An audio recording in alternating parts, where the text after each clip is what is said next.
अब मैं आमंत्रित करता हूं पूज्य स्वामी हजारी बाबा को, जो सबौर भागलपुर से पधारे हैं। वहां आपका अपना आश्रम है। आपसे निवेदन है कि आप 15 मिनट की समय सीमा में भक्तों को आज के प्रतिपाद विषय संत असंत लक्षण पर उपदेश देने की कृपा करें। पूज्य स्वामी हजारी बाबा।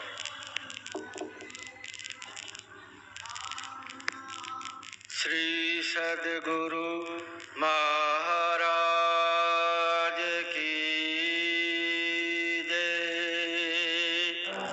श्री सद्गुरु महाराज की जय। श्री सद्गुरु महाराज की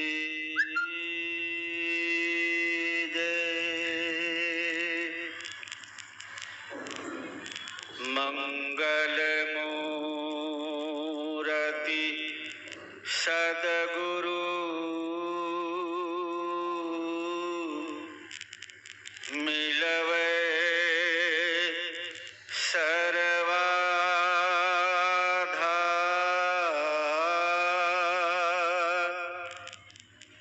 मंगलमय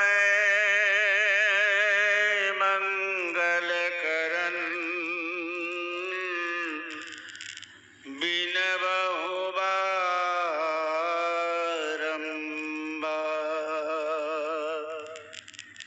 धन्य धन्य सद्गुरु सुखद महिमा कही न जाय।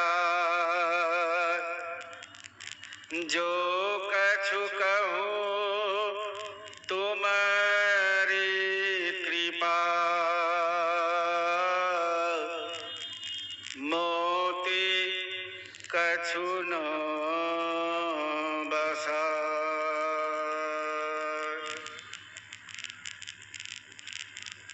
संत मत का सबसे बड़ा कार्यक्रम अखिल भारतीय महाधिवेशन में पधारी हुए सभी संत महापुरुषों को, सभी पदाधिकारी गणों को, साथ साथ सभी महानुभावों को एवं माता और बहनों को मेरा बारंबार नमन। आप लोग जिस कार्यक्रम में पधारे हुए हैं, इस सत्संग की महिमा पवित्र ग्रंथ रामायण में भरपूर है, जो पाठ के क्रम में भी आप लोग सुन रहे थे। संतों की संगति अर्थात सत्संग बड़े भाग से मनुष्य को सुलभ होता है। जैसे तैसे मिल जाता सो बात नहीं, भाग्यशाली लोगों को ये सत्संग सुलभ होता है। तो रामचरितमानस के प्रथम सोपान बालकांड में वर्णन है कि भगवान राम जब कृपा बरसाते हैं तब सत्संग सुलभ होता है। बिनु सत्संग विवेक न होई, राम कृपा बिनु सुलभ न सोई। 365 दिन के अंदर एक पर एक अनुष्ठान लोग जानते हैं, मानते हैं और करते हैं। लेकिन जो भी अनुष्ठान आप करते हैं, वो अनुष्ठान करने के लिए, वो प्राप्त होने के लिए भगवान राम की कृपा की जरूरत नहीं। यज्ञ, तीर्थ, व्रत, उपवास, स्नान, तपस्या, ये विभिन्न प्रकार के पूजा पाठ, इसमें भगवान राम की कृपा की जरूरत ही नहीं। ऐसे हो जाएगा, ऐसे मिल जाएगा। लेकिन सत्संग जब तक भगवान राम कृपा नहीं करेंगे आपको सुलभ होगा ही नहीं। और जब तक सत्संग सुलभ नहीं होगा तब तक आप सरपटक के भी मर जाएंगे, विवेक नहीं होगा। बिनु सत्संग विवेक न होई, राम कृपा बिनु सुलभ न सोई। इस तरह से गोस्वामी तुलसीदास जी महाराज प्रथम सोपान बालकांड में वर्णन करते हैं। और आज के पाठ में आप लोग सुने हैं, बड़े भाग पाइया सत्संगा, बिनु प्रयास होइया भवभंगा। जिनको जीवन में सत्संग मिल जाएगा उनको कोई प्रयास करने का जरूरत ही नहीं है, बिना प्रयास के भवसागर से पार हो जाएंगे, आवागमन के चक्र से निकल जाएंगे, जन्म मरण के झमेले से आप बाहर हो जाएंगे अगर जीवन में सत्संग अपना लेते। सबको सत्संग आसानी से सुलभ नहीं हो पाता है। जब रामायण में तो वर्णन है कि जब आपका पुण्य अर्जित होगा, पुण्य पुंज बिनु मिलहि नो संता, सत्संगति संस्कृति कर अंता। जब जन्म जन्म का पुण्य जमा होता है किसी का, तब इस तरह का संत महापुरुषों की संगति अर्थात सत्संग सुलभ होता है। लाभ क्या होता है? जन्म मरण के चक्र से आप निकल जाएंगे, ये रामायण कहती है। चाहे ब्राह्मण है, क्षत्रिय है, वैश्य है या शूद्र है, कोई भी है सत्संगी है अथवा सत्संगी नहीं है, आप रामायण पढ़ करके देख सकते हैं कि जिस सत्संग में उपस्थित है इसका क्या कीमत है। महापापियों का भी पाप धुल जाता है। माँ गंगा में जब आप गोता लगाएंगे तो तन का मैल धुलेगा, मन कभी निर्मल नहीं होगा। लेकिन सत्संग रूपी गंगा में जब गोता लगाते हैं तो मन सबका निर्मल होता है, पापियों का भी पाप धुल जाता है। महापापी रत्नाकर, महापापी डाकू कोबा, महापापी अंगुलीमाल, ऐसे सब महापापियों की जीवनी आप पढ़ के देख सकते हैं कि कहाँ निर्मल हुआ, किस अनुष्ठान से निर्मल हुआ, कहाँ गोता लगाने से निर्मल हुआ। आप पाएंगे किसी सत्संग से सबके सब महान हुए।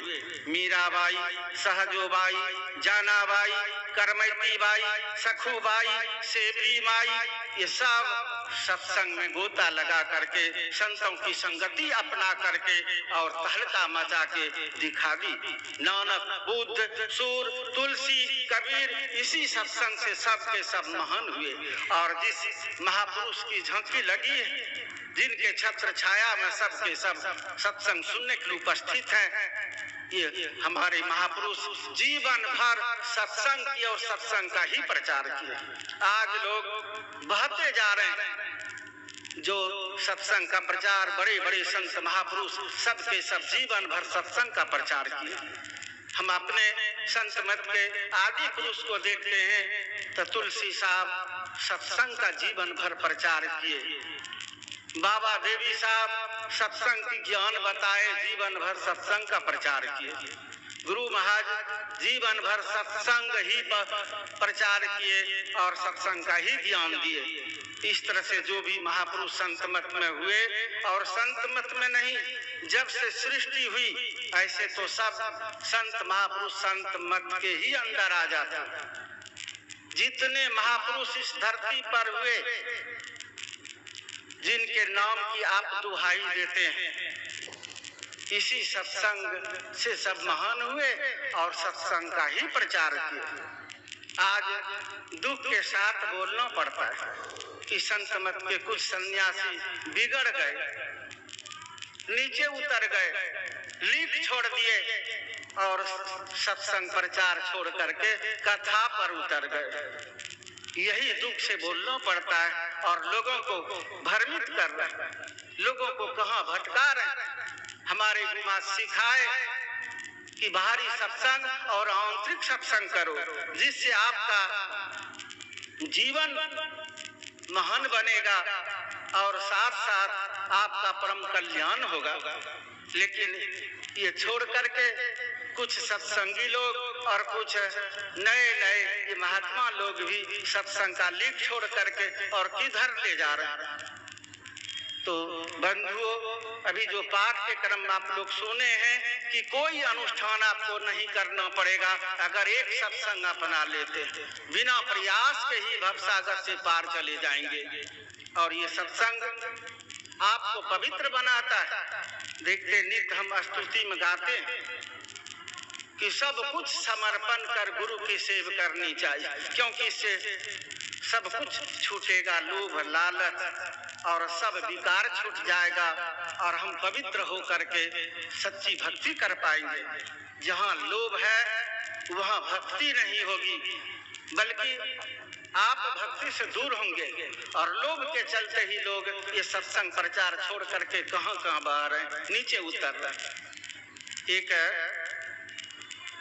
गरीब ब्राह्मण थे, लोभ से भक्ति से कैसे दूर हो जाते हैं, जरा सा आप ध्यान रखेंगे। एक गरीब ब्राह्मण थे और उनको अपनी पुत्री की शादी करनी थी, तो तिलक दहेज का युग है, बिना तिलक दहेज से तो शादी होगी नहीं। पंडित जी मन में विचार किया, किन से मांग करें, किन से हाथ फैलावें, कौन देगा।